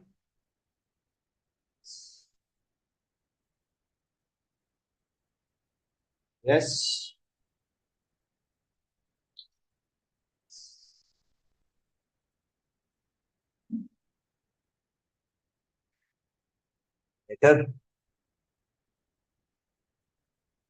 Later तो बेटा we just derived the formula. Debtor collection period ये था ना 12 upon debtors turnover. Debtor collection period था 12 upon debtors turnover. So ये होगा 12 upon debtors turnover को we write it as sales upon debtors. So इसी को we just rearrange it. Mathematical rearrangement. Debtors upon sales into 12. ये denominator है तो that goes upside. So will be debtor upon sales into 12. So that will be like you have given already a debtor collection period of 2 and debtors upon sales into 12 is this number. So from there you get the amount of debtors.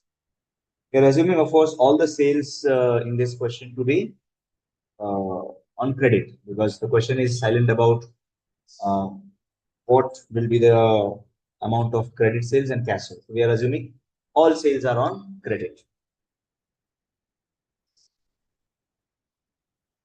Yeah, B. Sai Kiran. Want to say something? No, doesn't seem to be okay.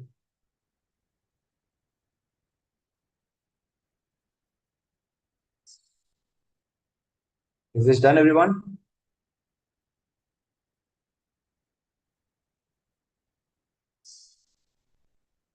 Question 5 is done. Okay, now look at question 6. Given below are the cash position ratios of MRD Limited and the industry average. Sir. Yeah. Previous question that just now we have concluded. In that sales information we have calculated debtors. I think that sales figure and debtors calculation is not of much importance, sir. I think am I correct, sir? Which one?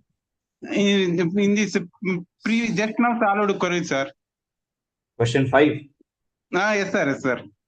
Question 5, you need the amount of debtors. Already we are having current assets 5 lakhs, sir. I think we can put other current assets at 3 lakhs. No, you can't do that. If the question is giving you information about debtors turnover, you need to get the value of that. Okay, but total balance sheet arrival, I think it will not serve any purpose. Total balance sheet will tally. Okay, total balance sheet will tally, but that doesn't mean that you're not supposed to get the other details. Okay. Okay, so you need to get the details as far as possible. Whatever, if the question is giving you debtors turnover, you'll have to get the debtors turnover in it. So whatever data is given, we have to calculate that head. Yes. Okay. Okay, sir. Thank you. Okay.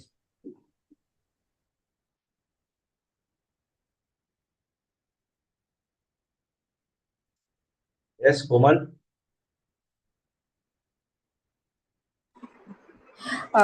Good evening, sir. This is Komal. Sir, Yeah, Komal. actually, I have one request, sir. Can we get the question paper a prior day itself so that we can have the printout of the question paper and we can solve questions? This is there. This is there on the portal. You can find it. Sir, I just found, but I couldn't find it, sir. I just searched it. Okay, let me see. There may be some technical error. Okay. But yes, it will be there. It will be there. I'll make sure I'll do it, maybe a day earlier, because probably they take 12 hours or something to update. Is there? I mean, other students are saying that they are able to see it. You can get it on BOS. Okay, actually, I searched in BIOS portal only, sir, and download notes that table, but Download assignment. Okay, download assignment. Okay, sir. Okay. Yeah, because these are the questions, right? So assignment. Okay. Thank you, sir. And not the notes. In the notes, you will find the previous ones. I mean, the ratio analysis Excel file and the sources of finance. Okay, sir. In the assignment section, you will find this. Okay. Yes, Sheikh Parvez. Hello Yeah. Sir वो share capital का और जो ये reserve का ratio है वो थोड़ा confusing लग रहा है मुझे क्या ये रिजर्व ये अभी क्वेश्चन जो सॉल्व किया ना अपन रिजर्व एंड नंबर 5 कैपिटल का जो थोड़ा 0.5 जोर वाला से बोल बेटा, है थोड़ा कंफ्यूजिंग लग रहा है सर जोर से बोल बेटा थोड़ा। कौन सा रेशियो बोल सर रहे वो हैं? लास्ट क्वेश्चन मतलब ये अभी क्वेश्चन जो सॉल्व किया ना अपन ने हेलो भाई लोग, मुझे आवाज कम आ रहा है कि बाकी लोग को भी आ रहा है? सर वो थोड़ा उसका रेशियो का समझ में नहीं आ रहा था मुझे आवाज नहीं आ रहा है, आवाज नहीं आ रहा, बाकी लोग भी बोल रहे हैं। कौन सा रेशियो बेटा? देखो, ये शेयर कैपिटल, ये वाला reserve to share capital.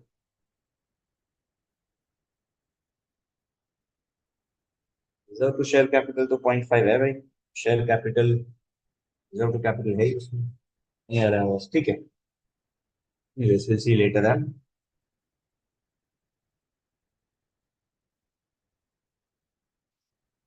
Value of reserves. It's clearly stated. It is reserve to capital. It's not capital employed. Okay. It's reserve to capital. So if your share capital is 1, reserve is 0.5. So you're going to distribute that 15 lakh in that ratio.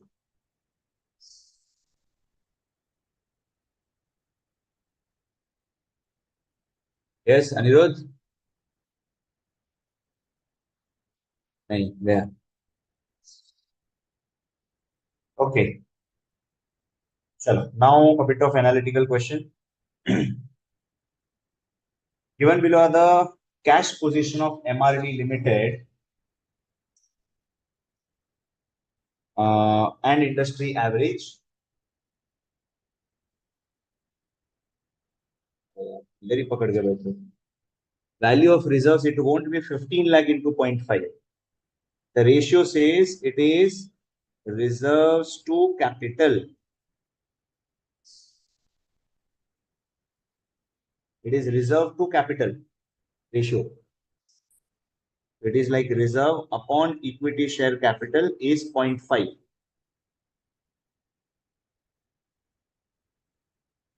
Okay. Reserve to capital is 0.5 given. So you can say reserve will be 0.5 of equity share capital. Now you form an equation and then find out. I just took the simple way of distributing it in two parts, 1 and 0.5. So 15 lakh getting distributed in 10 lakh and 5 lakh. That's called as common sense.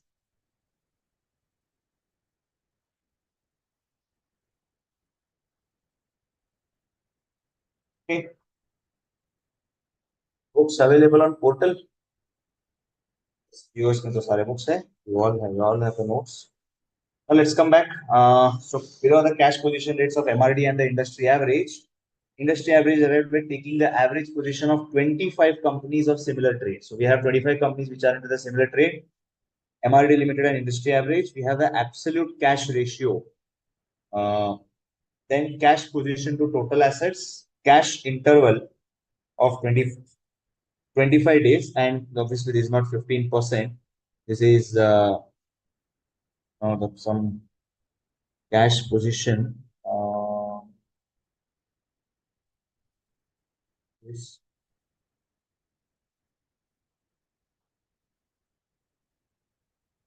20 days. Yeah. I will upload the answers on the portal in the notes section. You'll find the solution to our discussion in the notes section. Okay. So, what can you say about MRD Limited's cash position? You can say industry average absolute cash ratio is 0.3, whereas we are having a 0.36. So, are we having a good cash position as compared to the industry, or not so good? Obviously, we are having a better cash position, right? Because we are having a good amount of cash as compared to industry, maybe marginally, maybe by small amount, but yes, definitely we are in a good position. Moreover, if you observe, overall industry keeps out of the total assets, 15% is the cash. Out of total assets, the 15% is comprising of cash for the industry, but we are keeping 12.5% as cash. So what does that indicate? It's not always good or bad. Okay, boys, don't always be in the situation good or bad. Okay, so after marriage, you will realize there is nothing called as good or bad. You have to be somewhere in between. Okay, so never reach a conclusion that because of a particular number, it is good or bad. So, cash position to total assets, we say out of total assets, if in the industry there is a 100 rupee cash or 100 rupees of asset, out of that 15 rupees is the cash maintained by the industry. But we are maintaining a lesser amount of cash. But our cash, can I say it is better than the position of the industry or with regards to payment of liabilities? When we will be able to, when we'll be, when we're looking at the ability of the company to pay the creditors or pay the current liabilities, we are in a better position as compared to the industry, in spite of we having lesser amount of cash. Can I say, does that mean we have less cash and in spite of that, we are in a better position to pay the current liabilities? Does that mean we have less cash and also less current liabilities? Correct. So overall, out of total assets, we have lesser amount of cash. But that lesser amount of cash is sufficient enough to pay our current liabilities better than the industry. Right? And also, cash interval is 25 days. So 25 days means we have sufficient cash to cover our expenses for 25 days, whereas in the industry it is 20 days. There also we are in a better position. So overall, we can say our cash position is better than the industry when it comes to payment of current liabilities. When it comes to out of total proportion of assets also, cash position is relatively smaller, but we are still having greater amount of cash to deal with our day-to-day expenses. Right? So that is this question 6. Question 7 is homework for you guys. Okay. 8th is also homework.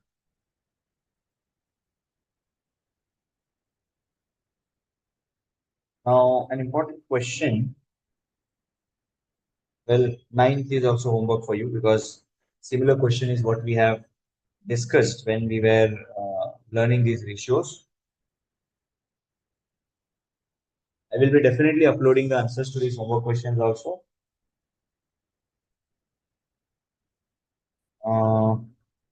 I had a really good question and I wanted to discuss that. We'll be solving some of these questions in our revision sessions also. We are planning some revision sessions also. In those revisionary classes, we will be discussing some of these questions in more detail.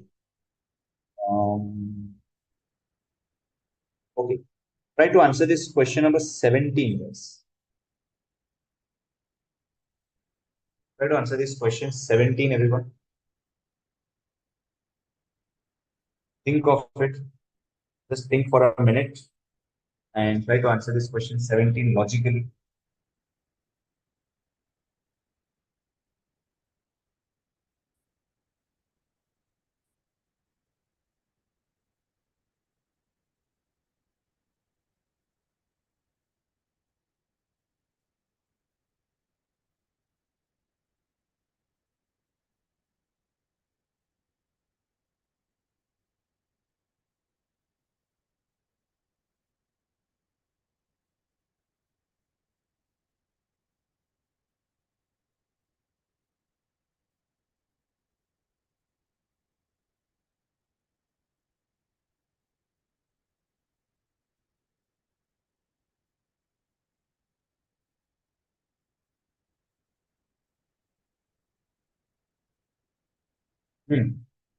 Assume the current ratio of the company is 2.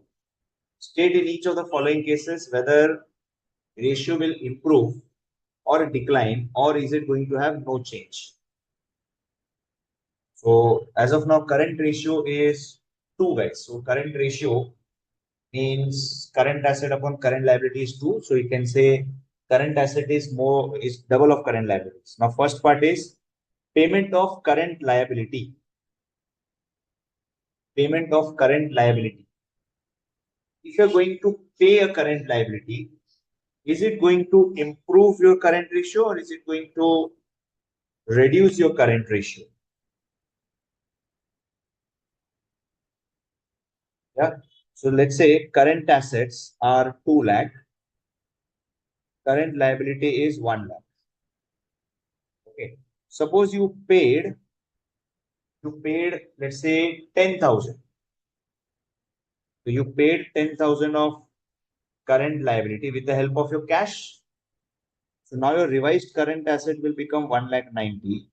Revised current liability will become 90. And when you divide it, what's the number? 1 lakh 90,000 divided by 90,000. You can say it is 2.11. So earlier it was 2, now it becomes 2.11. So of course there is a improvement. So in the first case we say current ratio rises or improves. Second, purchase of fixed asset by cash. What do you think about this? Is the current ratio going to decline or improve? You're going to purchase fixed asset by cash. So when you're going to purchase a fixed asset by cash, there is a cash outflow. So your current asset reduces. But against your cash, you're bringing in a fixed asset. Your fixed asset comes in and your current asset goes down without any change in the current liability. So current asset goes down without any change in the current liability. This means you are into decline.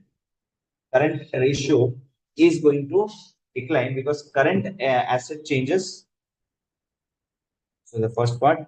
The second part we say current asset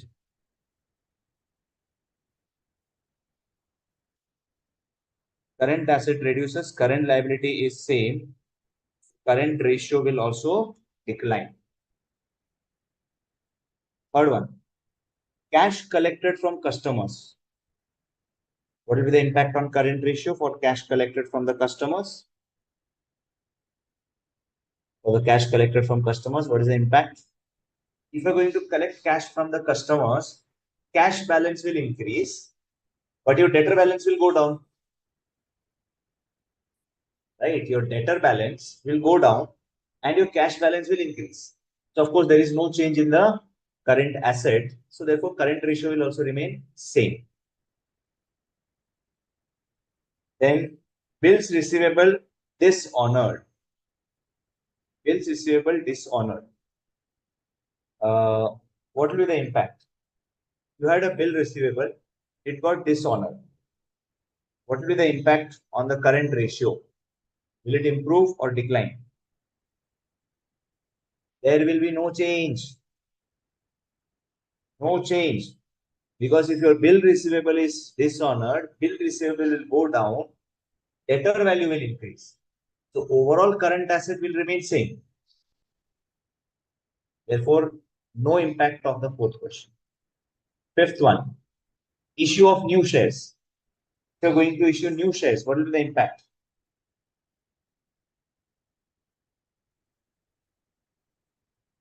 If you're going to issue new shares, you will receive cash. So your current asset will increase, but there is no change in current liability. So as the current asset increases, your current ratio is going to improve. Okay. Yes, Hardik, क्या हो गया?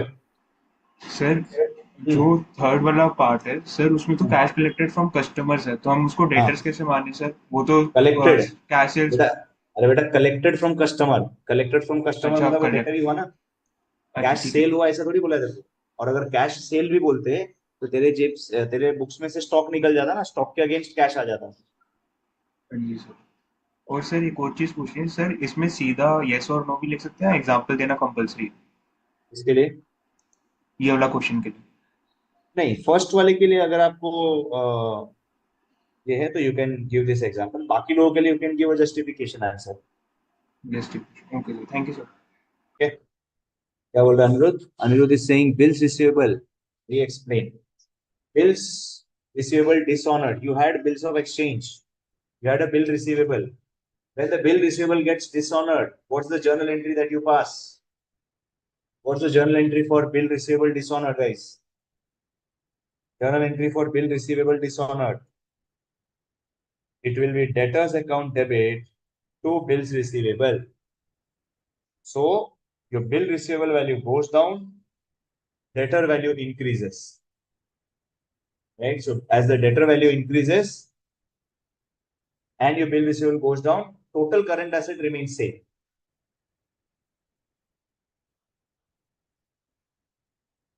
Okay, so since your total current asset remains same, your current ratio is also not going to get impacted.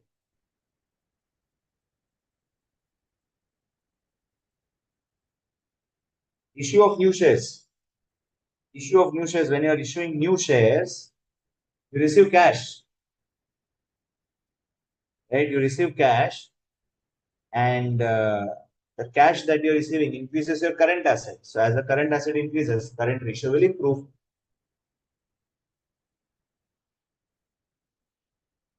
Bad debts. Bill receivable dishonored is not a bad debts. You say bad debts when your debtor says, I will not pay you. Purchase of fixed asset by cash. If you're going to purchase fixed asset by cash, what is the journal entry? Tell me the journal entry of purchase of fixed asset by cash. Fixed asset account debit to cash. Cash goes out. The current asset gets reduced. Right? And current liability remains same. So as the current asset gets reduced, your current ratio is going to reduce. Okay? Pretty good. Nice.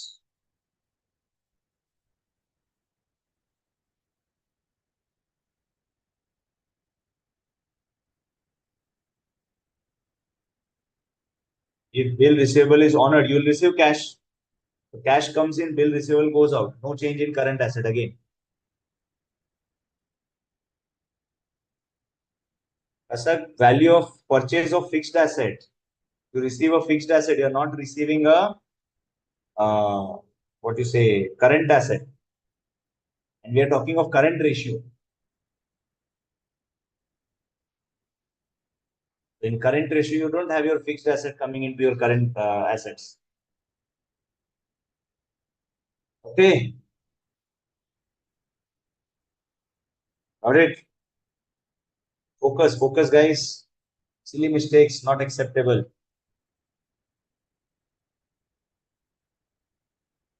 Yes, it is tricky question. Yes, Komalji. बोलिए Komal ji. Sir, actually, I have a doubt. Issue of new shares can increase current asset. Issue of new shares. So if you are issuing new shares, you will receive cash, right? Because investors will be paying you their application money. If you issue new shares, company will receive cash from the subscribers of the shares, right? Yes, sir. What will happen to your cash balance? Cash balance. Okay, cash balance will get increased. Okay, Cash balance will increase. increase. So what is cash balance a part of your current asset? Yes, sir. Yes, correct. Correct, sir. Right. Got So it. when the current asset increases, what will happen to current ratio? It will get improved. So Thank you, sir. okay.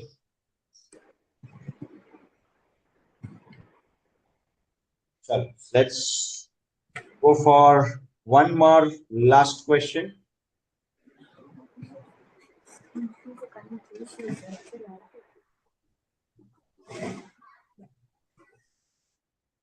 One more last question. Question number 20, guys. Question number 20.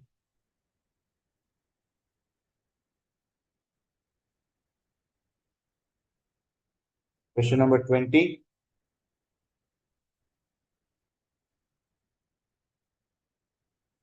Time starts now. Quick.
Please upload the answer sheet in PDF. Yes, yes, this will be in PDF format, or we'll have it in Excel format also.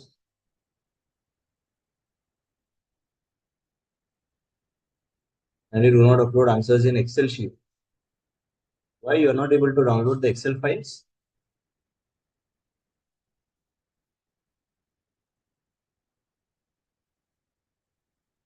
Excel file should work.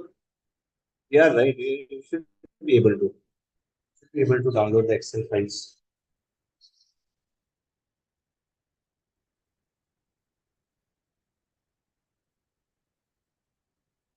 Let's share these questions. PR Niketana is these questions are already shared in the assignment section.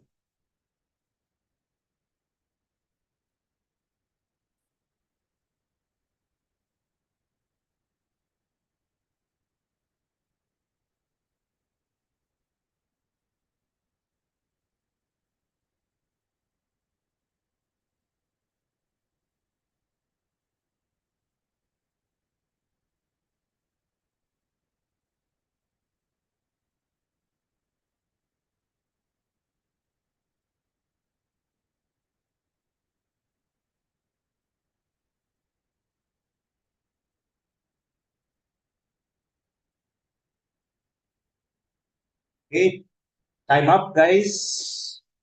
Let's look at the solution.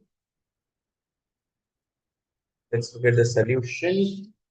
Just give me a moment to share the solution with you.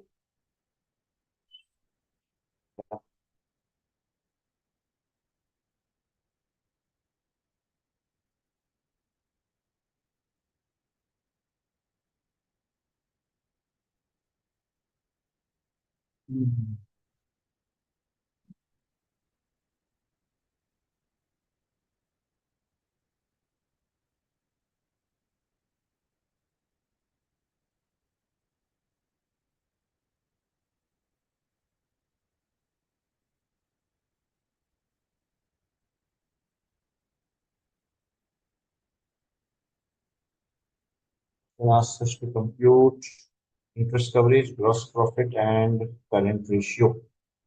Okay.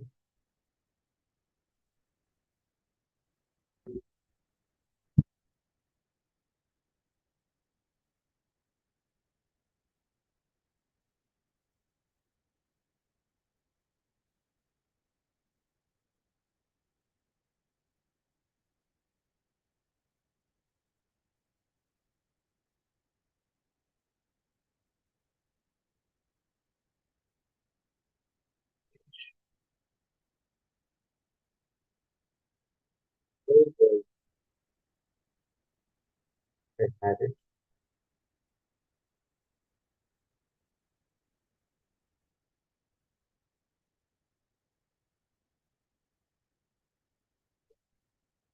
Here's the solution.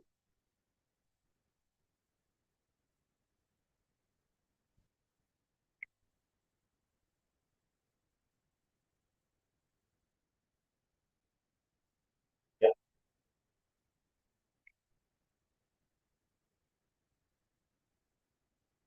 So, first up, we had the 12% debt amount of 45 lakh. Debt to equity ratio is 1.5:1. Okay. Then return on shareholders fund is 54%. Operating ratio is 85%. Ratio of operating expenses to cost of goods sold is 2:6. Tax rate is 25%. Fixed asset is 39 lakh. Current ratio is 1.8:1. And then we need to know the interest coverage, gross profit ratio, and the current assets. Okay, so interest coverage ratio. Interest coverage ratio is EBIT upon interest. Correct? Interest coverage ratio is equal to EBIT upon interest. So we know the amount of interest, which is given as loan amount is 45 lakhs. So 45 lakh into 12%, that gives us the amount of interest. Okay. Now, when we look at interest coverage, we need the amount of EBIT in the numerator. So how do we get the EBIT? So we start with this debt amount given as 45 lakh. On the debt amount, we have this debt equity ratio of 1.5:1. If I say debt to equity is 1.5:1, equity will be simply 3 lakh rupees. Because debt to equity is 1.5:1. You can say 1.5:1 is essentially equal to debt, which is 445 lakhs divided by equity. Right? So 45 lakh divided by equity. That will give us the answer of equity as just simply solving this. 4 lakh, 45 lakh divided by 1.5 will give us 3 lakh. Total capital that we are investing in business is 45 lakh plus 30 lakh is 75.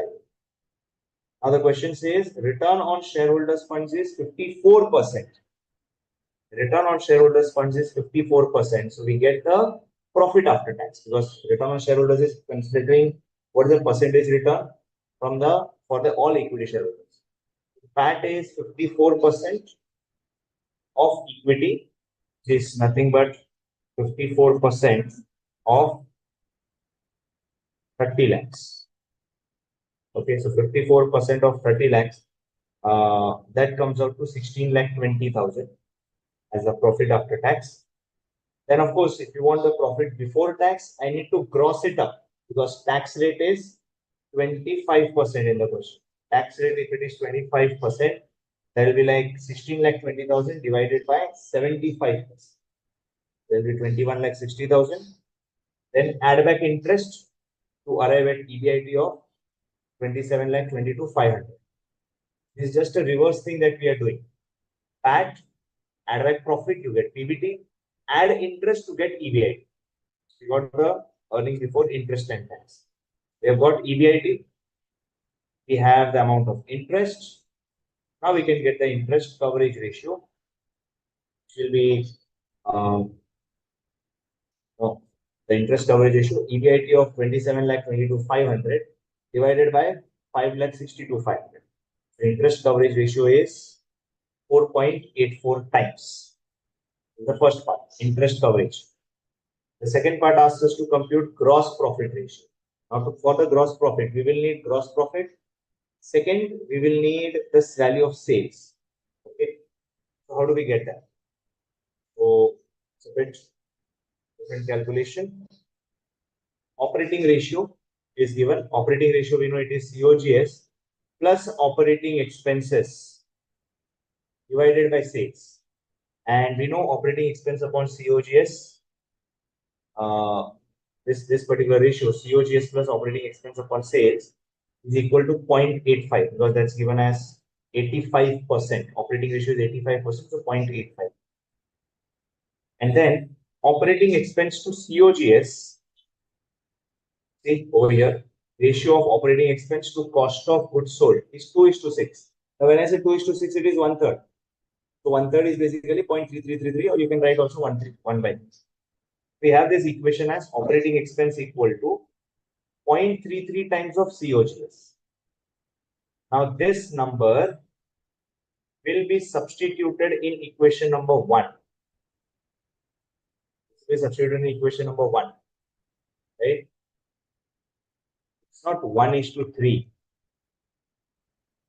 It's 2:6. So it is 1/3. It's not 1/4. It's not 1/4. It is like operating expense upon COGS is 1/3. COGS is 3, operating expense is 1. Okay, you can say total it is 4. Okay, so when we substitute this operating expense in this equation now, in place of operating expense, we will write 0.33333 or 1/3 COGS. COGS plus 1/3 of COGS upon sales is given as 0.85. So both of them add together, COGS plus 0.33 COGS, 1.33 COGS upon sales is 0.85. We get COGS upon sales, this 1.33 will get divided on the other side. That is left out in 0.6375, or COGS ratio, COGS upon sales is COGS ratio, that is 23.75. Now out of that, sorry, not 23, 63.75. If COGS is 63.75, 100 minus COGS will give you the GP ratio. GP ratio is 36.25. That's our gross profit ratio. Okay, so we got the gross profit ratio. Then the last part is getting the current ratio, current asset. Sorry. In the question, we have the current ratio given to us 1.8:1. Current ratio is 1.8. Now current asset upon current liability is 1.8. So we can say current asset is 1.8 of current time. This is of current liabilities. Now, of course, only the way to get this resolved is take the balance sheet total, which is basically total of balance sheet liability will be equity plus debt plus current liability, and total balance sheet asset will be fixed asset plus current asset. So equity plus debt, we know it is total capital employed, which was 75 lakh.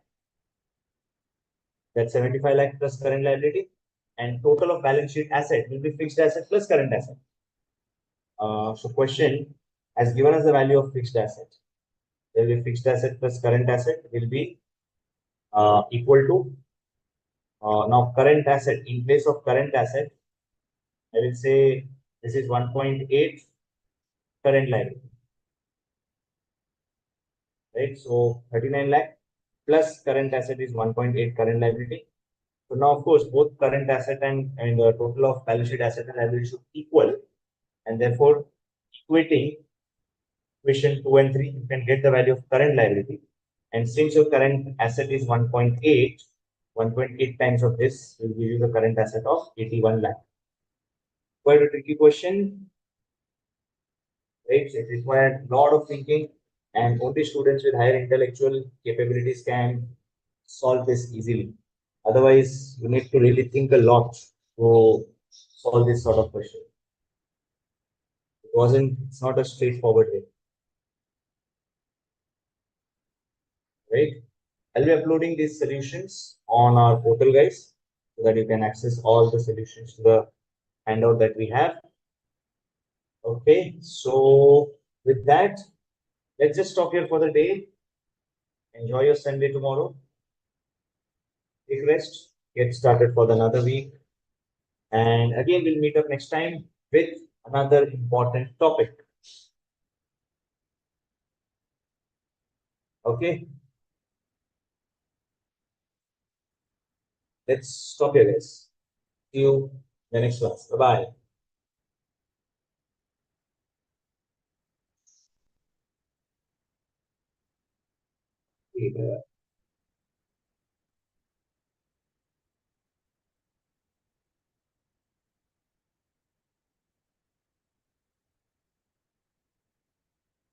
This will be uploaded on the portal. Need not to worry.